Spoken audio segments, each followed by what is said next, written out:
The world's most important oil producer, Saudi Arabia, today said the row over the emails from the Climatic Research Unit will flare up again at next week's climate change talks, predicting that they'll have a huge impact on the Copenhagen conference.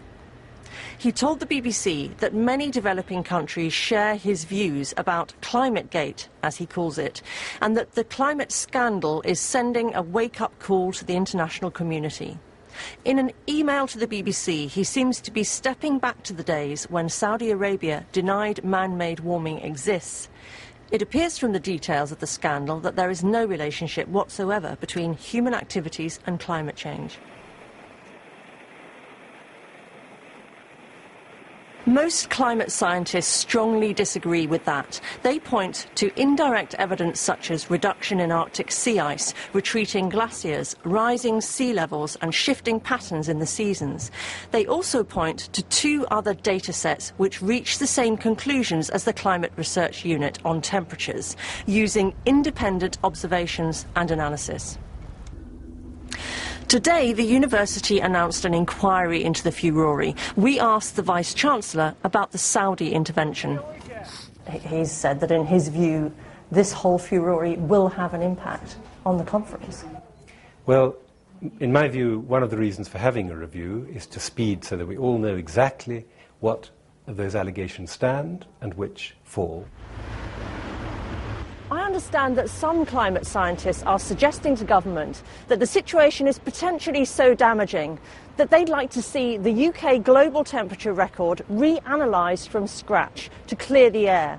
And that might not be such a bad idea, given some of the fresh concerns raised with Newsnight about the quality of the programming in question. This is the source code from the Climatic Research Unit. John Graham Cumming is a software engineer. He's not a sceptic on climate change, but he is shocked by what he's seen in the programming. He compared it with code in the same language written by NASA. Well, if you look at the NASA stuff, it's really professional. You can look at it, you can see the history. If you look at the work that's done here by these alleged CRU files, it's not the sort of thing you'd expect to see, certainly in commercial industry. You would not see this kind of source code because it's not clearly documented, there's no audit history of what's happened to it, so it would be below the standard you'd expect in any commercial software. OK, and tell me about the bug that you found in one part of the program. The programming language actually has a problem, and they've put in some code to deal with that error.